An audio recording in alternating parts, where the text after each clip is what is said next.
네, 자, 이제 71페이지 부가가치세 이론에 추가된 내용. 여러분들 이 이론은 부가가치세 이론에 추가된 내용하고요. 이제 소득세 이론은 여러분이 원격 수업으로 대신하는 거 알고 있죠?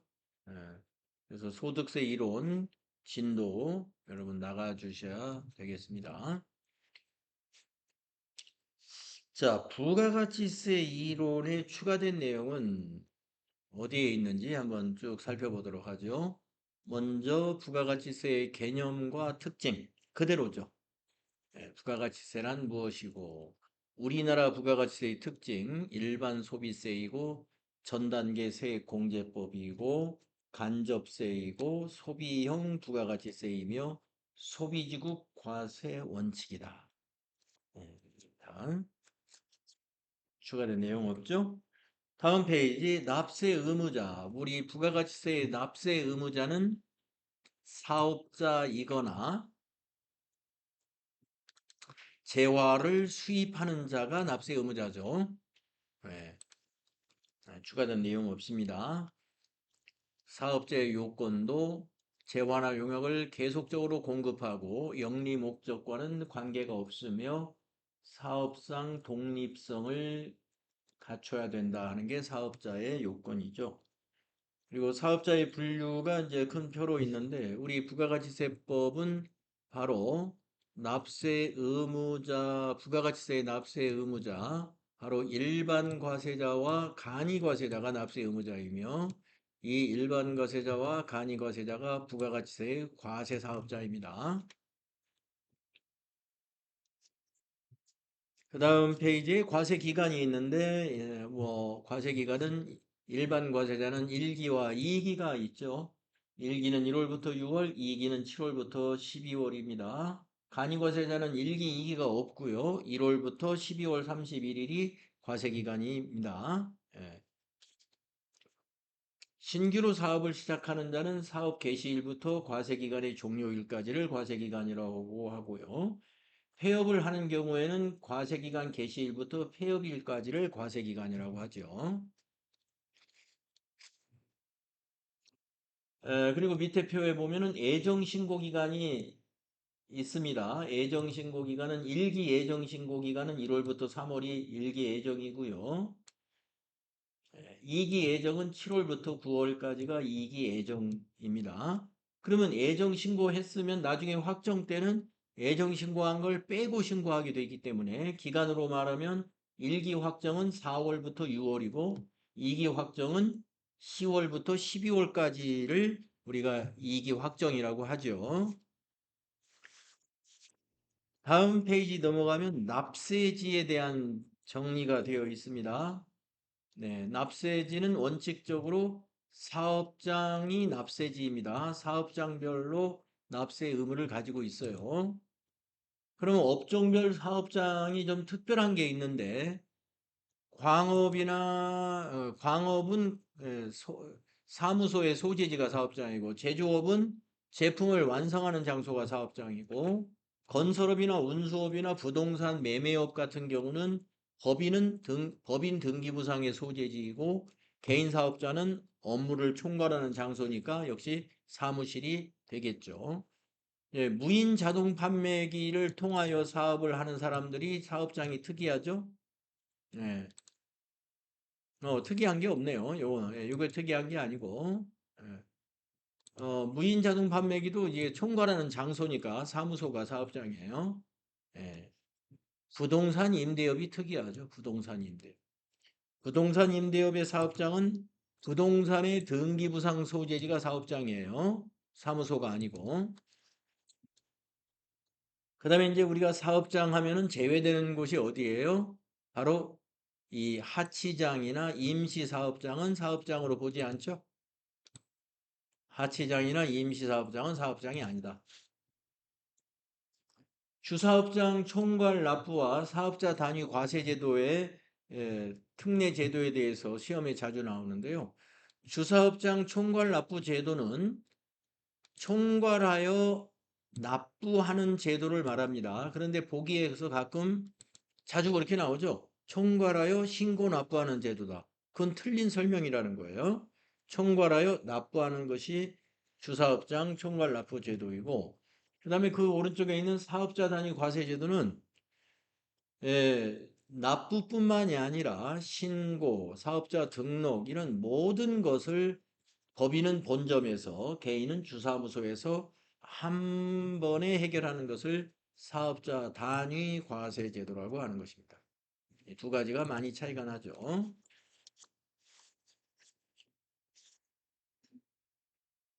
자, 다음 장에 76쪽으로 넘어가면은 사업자 등록에 대한 설명 나오는데 이거 추가된 내용은 없어요. 예, 사업자 등록 신청. 그 다음 77페이지 과세 대상 거래, 재화의 공급, 재화의 공급의 개념, 그 다음에 일반적인 재화의 공급과 특수한 재화의 공급이 있는데, 특수한 재화의 공급을 우리가 다른 말로 간주 공급이라고도 하죠. 간주 공급. 그래서 간주 공급에 자가 공급이라는 것이 있는데, 자가 공급이 좀 어려워요, 이해하기가. 자가 공급으로 해당되는 특수한 공급이 뭐냐면은 과세를 자기가 자기에게 공급했는데 과세하겠다는 거예요. 그게 뭐냐 하면은 면세 사업에 전용하는 경우입니다. 그러니까 과세 사업에 관련한 것을 취득했는데 그러면 매입세 공제를 받은 거란 말이에요. 그런데 그걸 과세 사업에 사용하지 않고 면세 사업으로 전용했다 그러면 매입세액을 공제받아서는 안 되니까 부가세를 납부해라 하는 그런 취지입니다. 그 다음에 비영업용 소형 승용차와 그 유지 비용, 예, 비영업용 소형 승용차 관련된 거 매입세 공제 못 받는 거잖아요. 그런데 이것을 아, 과세 사업을 위해서 취득한 건데 이것을 비영업용 소형 승용차로 전환을 하게 되면은 매입세 공제를 받아서는 안 된다. 그러므로 공급으로 보고 과세한다 하는 얘기입니다. 그 다음에 타사업장으로 반출하는 거, 이것도 자가 공급에 해당이 되는데 여기는 부가세가 과세된다 하는 얘기입니다. 그래서 자가 공급의 경우에도 과세 사업으로 취득한 것을 면세 사업에 사용하게 되면은 부가세 과세되고, 또 승용차인데 그 승용차를 비영업용, 영업용으로 취득한 승용차를 비영업용으로 사용하게 되면 과세된다 하는 그런 취지고, 또 타사업장 반출도 과세가 된다. 그 다음에 특수한 공급의 개인적 공급에 해당되는 과세입니다. 사업자가 자기가 생산했거나 취득한 내용을 에, 저기 대가를 받지 않고 공급을 하거나 시가보다 낮은 대가로 공급을 하는 것에 대해서는 과세한다는 거죠. 그 다음에 사업상 증여, 거래처에다가 그냥 주는 것도 과세한다는 거죠. 샘플 주는 거 제외하고는. 그 다음에 폐업 시 잔존재와 사업이 안 돼서 폐업을 했는데 팔리지 않고 남아있는 재고, 거기에 대해서 과세한다는 거죠. 왜냐하면 매입세 공제를 받았기 때문에. 그래서 이런 특수한 공급이라는 것은 실제로 판매가 일어난 건 아닌데 부가세를 과세하는 내용이 되겠습니다.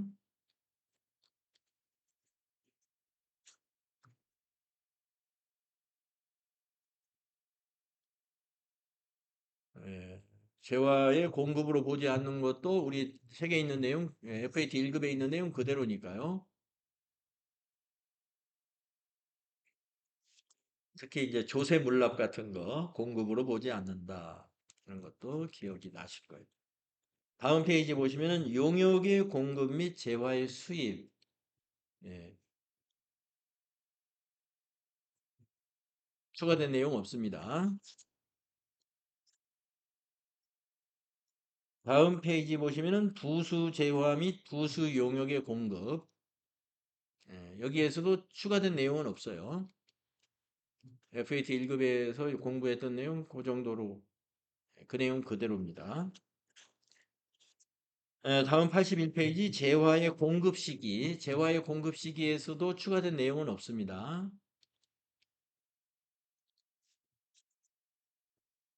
다음 페이지에 가면 용역의 공급 시기와 거래 장소. 여기에도 추가된 내용 없어요. 그냥 넘어가도 되겠고요. 다음 83페이지 영세율과 면세, 영세율 제도. 추가된 내용 없어요. 다음 페이지 면세 제도. 면세 제도에서도 우리가 FAT 1급 교재 내용 그대로입니다.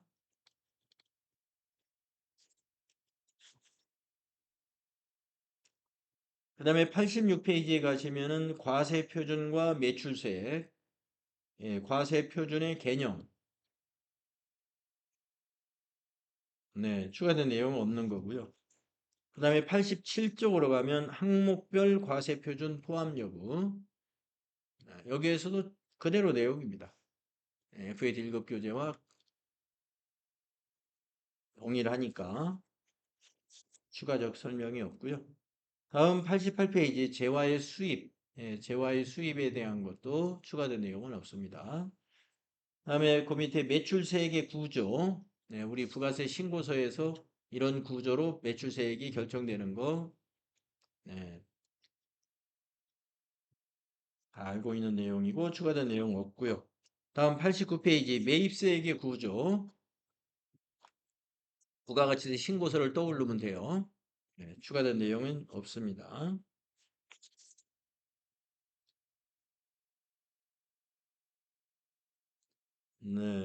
다음에 90페이지에 추가된 내용이 나옵니다. 면세 농산물 등 의제 매입세 공제 특례제도.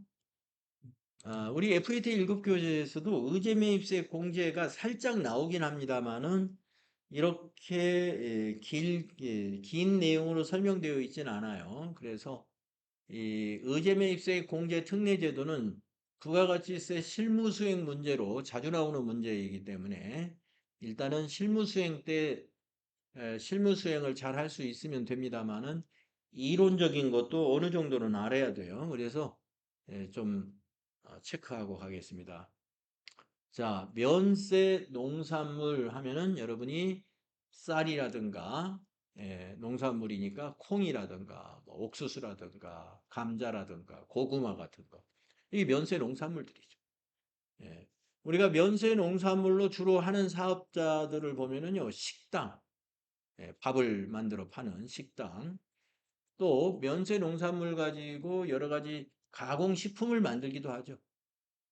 쌀로 과자를 만들기도 하고, 고구마로도 감자 같은 걸로 과자 만들고 그러잖아요. 예. 자, 그러면 고구마, 감자, 쌀, 이런 것을 원료로 하게 되는 회사는 매입세액이 없습니다. 왜냐하면 면세이기 때문에. 그런데 그걸로 과자를 만들었다 하면은 거기에 과세가 돼요. 그러니까 매입세액은 없는데 매출할 때 과세가 발생한단 말이에요. 그렇다고 보면은 이 원재료가 과세인 사업자에 비해서 세금 부담이 좀 많을 수가 있어요. 부가가치세. 그래서 의제하여 매입세액을 어느 정도 인정을 해주는 겁니다. 원래 매입세액이 없는 게 맞는 거예요. 없는 게 맞는데 우리가 세부담을 좀 경감시키기 위해서 매입세액을 의제하여 어느 정도 인정해 준다. 그 특례 내용을 한번 살펴보도록 하겠습니다. 자, 첫째, 공제 요건은요. 1. 과세사업자가 매입한 면세 농산물 등을 원재료로 하여 제조, 가공한 재화 또는 창출한 용역의 공급에 대하여 부가가치세가 과세되는 경우입니다. 아까 말씀드린 대로 원재료는 면세인데 나중에 만들고 보니 그것이 과세가 됐다는 거예요. 그러니까 과자 같은 거 이런 회사가 되겠습니다. 다음 두 번째, 면세 농산물 등을 공급받은 사실을 증명하는 서류가 있어야 돼요. 예. 그러니까 과자를 만들었는데 이 과자는 쌀로 만들었다. 그러면 쌀을 매입한 그 증빙이 있어야 된다 이거. 증빙. 만약에 쌀을 농협에서 샀다 그러면 계산서, 예, 그 서류가 필요하다. 자, 그래서 이 공제 요건이 두 가지입니다. 예, 면세 농산물로 과세제화를 만들었다 하는 요건과 두 번째 요건은 그러면 그 면세 농산물을 구입한 증명 서류가 있느냐. 그걸 제출할 수 있으면 뭐를 해줘요? 의제매입세액을 공제해준다. 자, 공제액을 어떻게 계산하느냐? 프로그램에서 자동으로 계산할 거예요. 프로그램에서. 그러나 이제 이론적으로 우리가 좀 알아야 되는데, 공제 대상액은 면세 농산물 등을 매입한 금액이 있죠? 만약에 쌀을 샀다. 쌀을 100만 원어치 매입했다. 그러면 100만 원이 매입가액이죠? 거기다 공제율을 곱해요. 공제율이라는 그 밑에 그 주 2를 보시면은, 예를 들어서, 음식점이다. 예, D에 해당되는, 그러면 뭐 108분의 8, 또 단기에는 109분의 9. 그다음에 음식점이 아니라 제과점, 과자를 제조하는 기업이다. 그러면 여기 C에 해당이 되겠죠? 106분의 6. 이런 공제율. 그 공제율을 곱한 것을 다 공제해 주는 게 아니고 한도를 또 체크합니다. 면세 농산물 등을 이제 관련해서 공급한 과세표준, 즉 과자를 만들었으면 과자를 판매한 금액, 그 판매한 금액의 한도율을 곱하고 공제율을 곱해서 그 금액이 넘지 않도록 하는 거죠. 그래서 한도율이라는 것은 여기 다음 표에 보면은 한도율이 다음과 같다 해서 개인 사업자는 뭐 50%, 40%, 3, 법인 사업자는 30%, 이렇게 매출액에 법인이다 그러면 매출액의 30%가 의제매입세액으로 공제가 되지 않도록 장치를 해놓은 거죠. 거기에 또 곱하기 공제율이니까 매출액의 30% 내에서 만약에 법인기업이다 그러면은 106분의 6. 음식점이군요. 여기는 음식점. 음식점은 그렇고 제조업이면 104분의 4. 예. 그래서 이런 한도를 체크를 하게 되는데 우리가 이제 한도를 계산하거나 하는 것을 직접 하지는 않아요. 프로그램에서 이렇게 하는 거니까 이렇게 공제 계산이라는 단계가 필요하고 그 다음에 한도를 체크하는 단계가 필요하다. 이거 아시면 되겠습니다. 한도 체크는 확정 신고 때만 하면 돼요. 예정 신고 때는 한도 체크가 없어요. 자, 공제 시기는 언제 하느냐? 면세 농산물 등을 매입한 날이 속하는 예정기간 또는 확정신고기간에 부가세 확정신고나 예정신고 때 의제매입세 공제를 받으면 되는데 이 한도 체크는 확정신고 때 한 번 합니다. 자, 그래서 의제매입세 공제와 관련된 공제율이 있는데 음식점에서는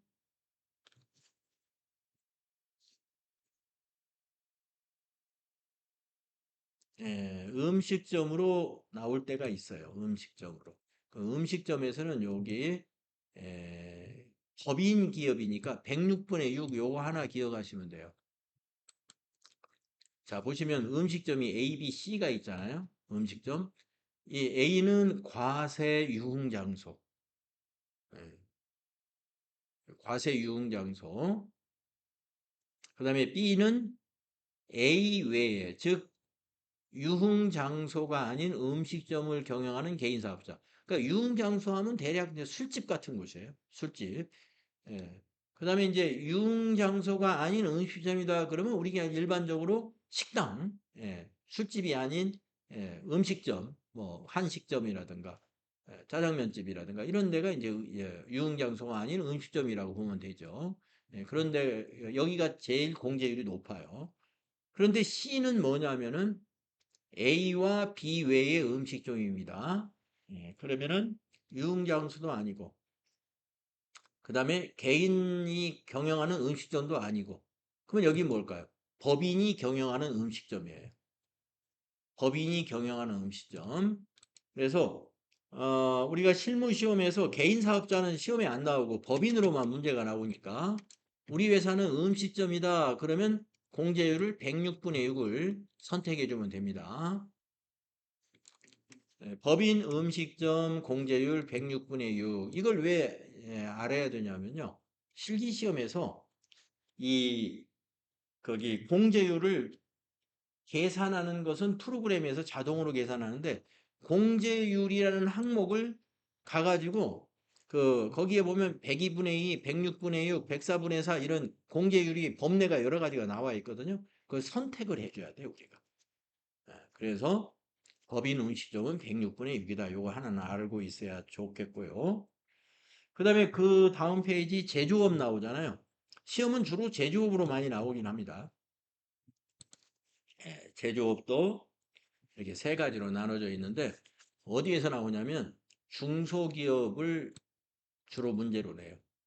중소기업. 제조업을 경영하는 중소기업.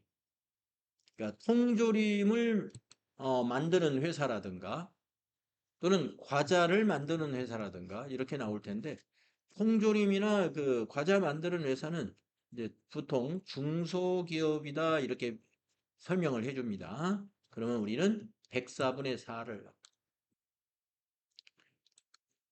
공제율을. 그래서 공제율이라는 걸 우리가 마우스로 선택을 해줘야 될 때가 있어요. 그래서 제조업이다 그러면 104분의 4 선택해서 계산하시면 되고 식당이다 그러면 106분의 6을 선택하는데 그 식당은 개인 식당이 아니라 법인 식당이에요. 그 다음에 한도율은 이와 같이 원래는 법에서 이런 한도율을 적용했는데 지금 2025년도에는 한도율을 이렇게 한시적으로 이렇게 적용하고 있습니다. 한도 체크는 프로그램에 맡기면 되겠습니다. 자, 그 다음에 또 어떤 제도가 있느냐 하면은 의제 매입세하고 비슷하긴 한데 명칭이 좀 많이 다른데요. 재활용 폐자원 등에 대한 부가가치세 매입세의 공제 특례입니다. 재활용 폐자원. 자, 폐자원을 수집하는 사업자들이 동네 마을에 보면은요, 고물상이라고 이렇게 간판 붙여가지고 하는 사업자가 바로 재활용 폐자원 등을 사업으로 하는 사업자예요. 근데 매입세 공제를 특별히 적용해 준다는 취지인데, 그게 바로 의제 매입세하고 취지가 비슷하단 말이에요. 예. 근데 이제 왜 여기는 그런 매입세 공제를 특별하게 더 해주는 게 아니라 매입세 공제를 증명할 수가 없는데 해주는 거예요. 왜 증명할 수 없는지 공제 요건을 한번 볼까요? 재활용 폐점 및 중고자동차를 수집하는 사업자가 세금 계산서를 발급할 수 없는 자로부터 재활용 폐자원이나 중고자동차를 매입하여 제조 또는 가공하거나 이를 공급하는 경우다 그랬습니다. 뭐 중고 자동차 회사는 우리가 개인들이 자동차를 타다가 이제 새 차를 바꿔야 되겠다. 그러면 타던 차를 갖다 판단 말이에요. 그러면 나는 사업자가 아니다. 그러면은 중고 자동차에서 만약에 300만 원입니다. 해서 이제 300만 원을 받고 돈을 받았어요. 그러면 내가 사업자라면은 세금 계산서를 발행해야 되겠죠. 근데 사업자가 아니니까 아무것도 발행을 안 해줍니다. 그러면 중고 자동차 회사는 뭐예요? 매입할 것을 증명하는 것이 증빙이 없지 않습니까? 개인에게 샀기 때문에.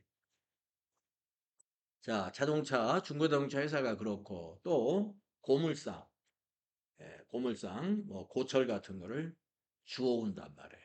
그 동네에 아저씨, 아줌마 뭐 이런 사람들이 그 소일거리로 이렇게 폐지도 줍고 고철도 모으고 해가지고 차곡차곡 싸가지고 고물상 운영하는 회사에다가 가서 이게 무게 달아가지고 판단 말이에요.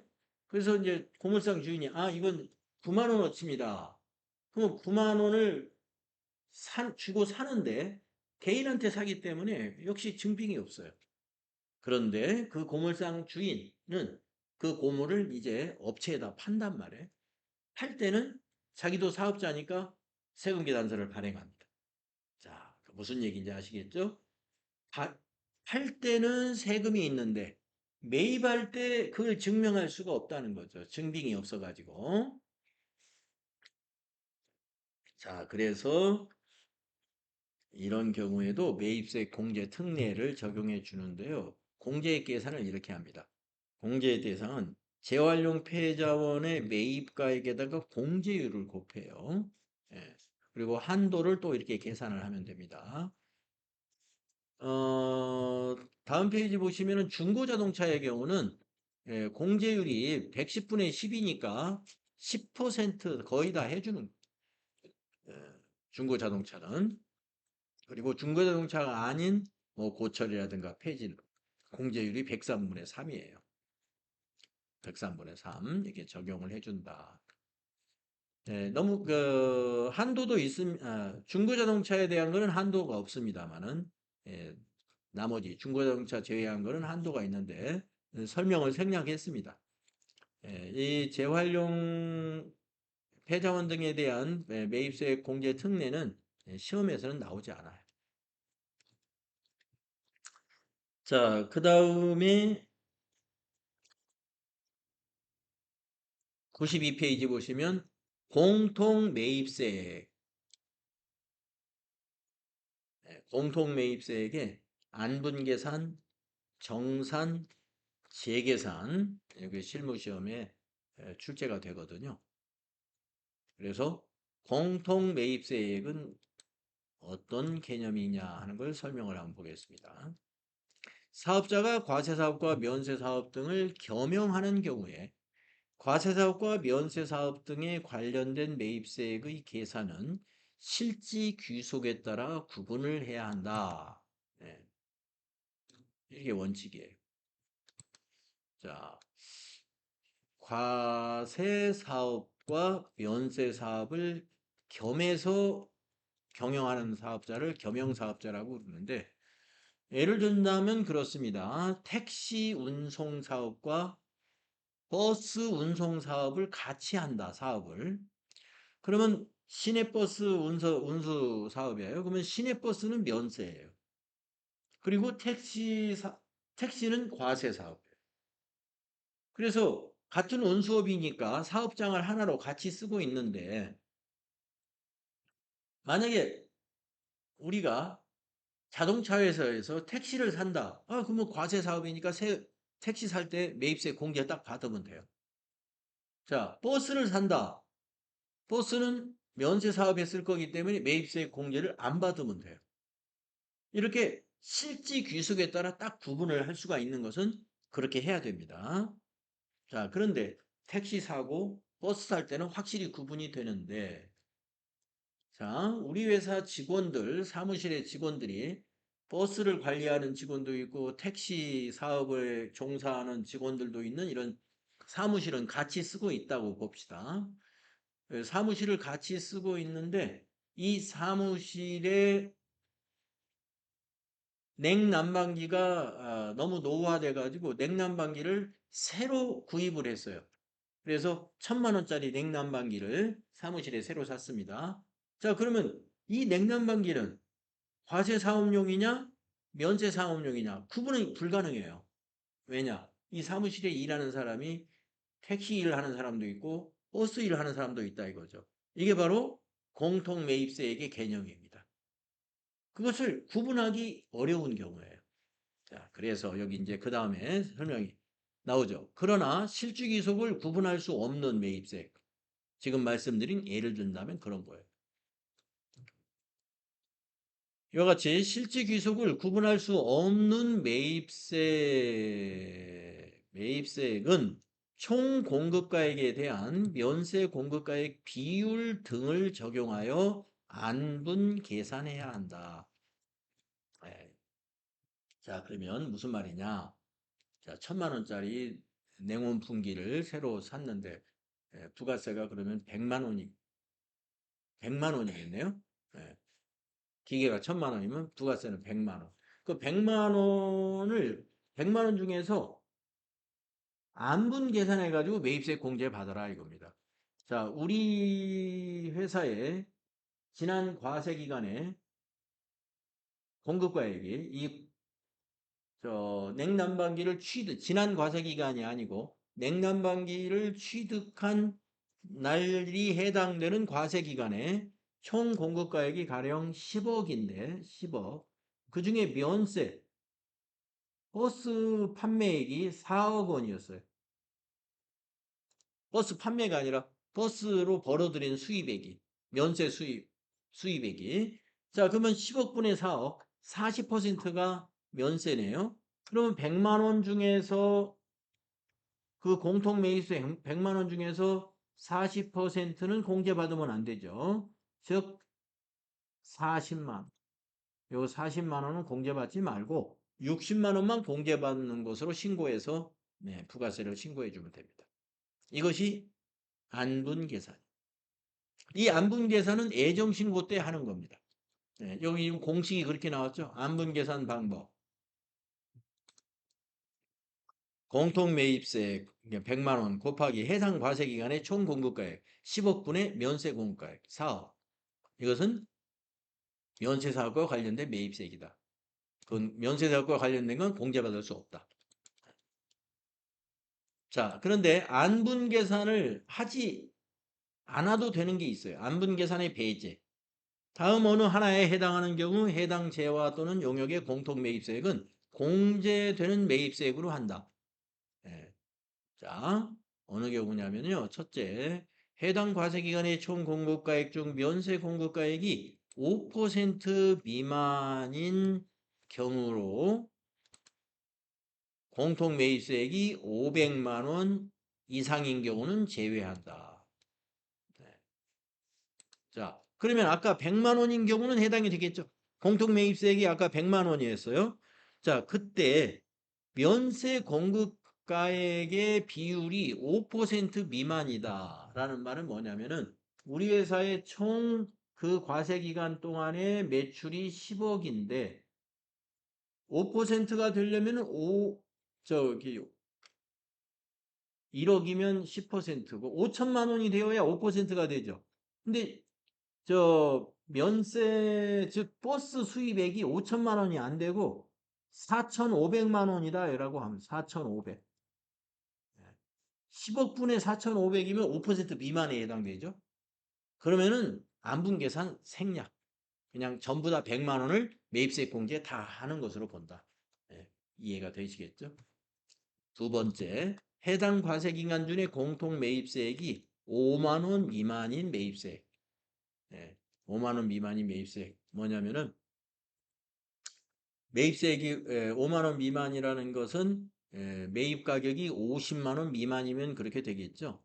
자, 우리 사무실에 지금 버스 관련 사무하는 사람, 택시 관련 사무하는 사람이 있는데 이 가습기를 하나 샀어요. 가습기를. 근데 가습기가 얼마짜리냐면 40만 원짜리 가습기예요. 그래서 매입세액이 4만 원이에요. 4만 원. 그런 것은 뭐예요? 5만 원 미만에 해당되죠? 공통 매입세액이. 안분계산 필요 없다. 그건 전부 다 그냥 택시에서 쓰는 걸로 해서 예, 매입세액을 전부 공제받으면 됩니다. 5만 원 미만은. 그런 얘기고. 그 다음에 3번. 해당 과세기간에 신규로 사업을 개시한 사업자가 해당 과세기간에 공급한 공통 사용 재화에 대한 매입세액이다. 예. 이번 과세기간에 신규로 사업을 개시한 경우는 안분계산 배제돼. 그래서 다음 과세기간부터 안분계산 해주면 됩니다. 그래서 이 사업자의 편의를 위해서 안분계산을 하지 않아도 되는 경우를 세 가지로 이렇게 정해놨습니다. 자, 그리고 이제 여기서는 지금 설명이 하나 빠져 있는 게 뭐냐면 안분계산은 애정신고 때 하는 것을 말하고요.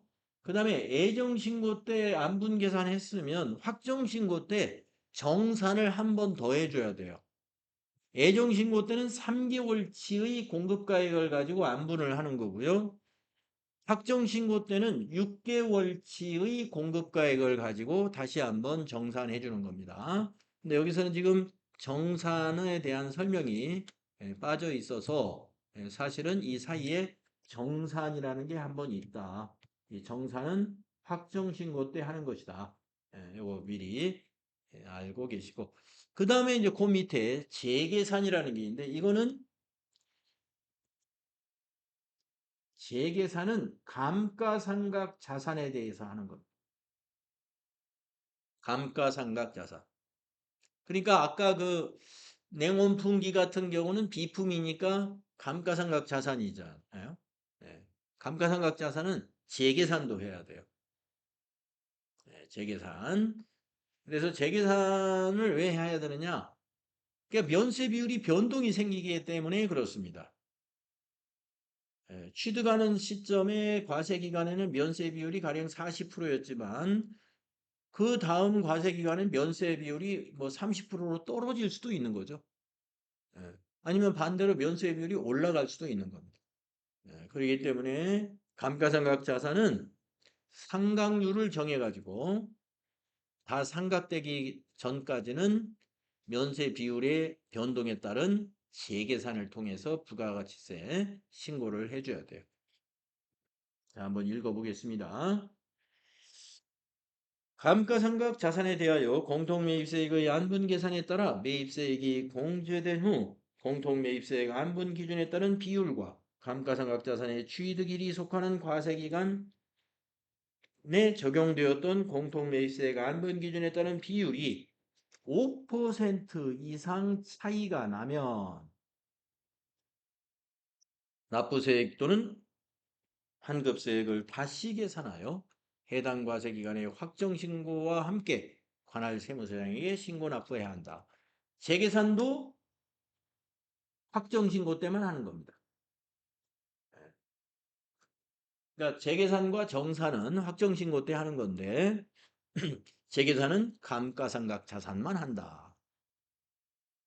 네, 재계산은 감가상각 자산만 한다. 배제되는 경우 변동이 5% 미만 변동이 일어난 것은 안 해도 돼요.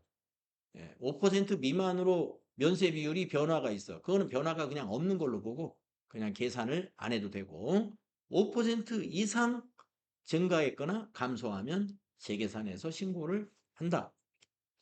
자, 그러면 다음 페이지 보시면은 이 재계산을 언제까지 해야 되느냐 이것만 설명드리겠습니다. 그 위에 있는 요 복잡한 이 얘기는 생략을 해버리고 요것만 93페이지 상각률 우리가 공통매입세액의 재계산을 한다 그랬는데 건물은 그러면은 1과세기간당 얼마만큼씩 상각으로 보느냐 건물과 구축물 같이 묶어서 5%씩 상각을 합니다. 1과세기간이면 6개월이거든요. 6개월이죠. 1기와 2기가 있으니까. 그래서 1년에 10%씩 상각을 하는 거예요. 이 상각은 감가상각 개념하고 비슷한 거예요.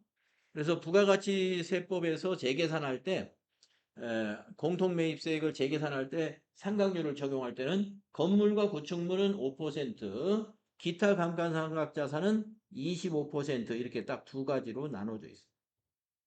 그러면 건물이나 구축물은 1년이면 10%니까 10년간이 재계산 기간이라고 보시면 돼요. 10년간.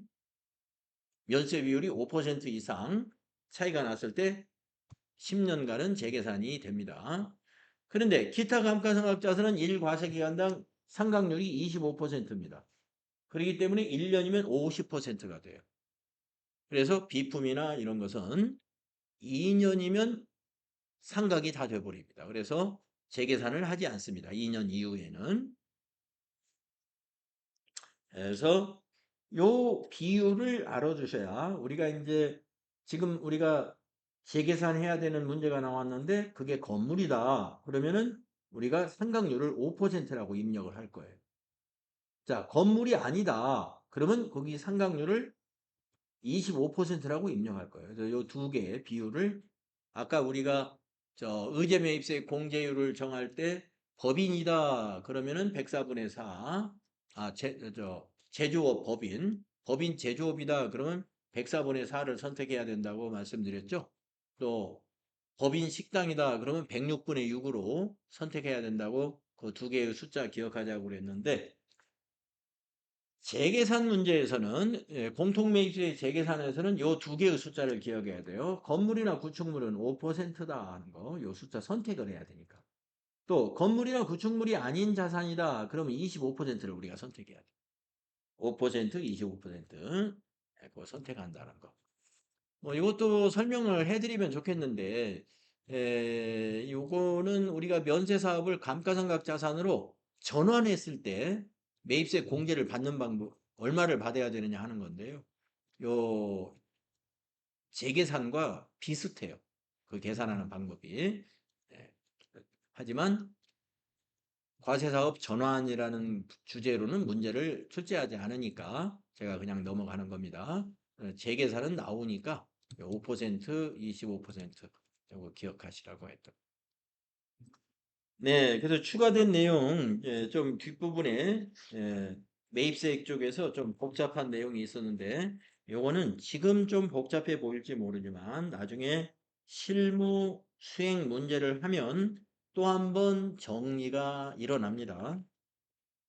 그때 정리하시면 돼요. 자, 그러면 좀 쉬었다가 다음 시간에 세금 계산서 거기서부터 한번 살펴보도록 하겠습니다.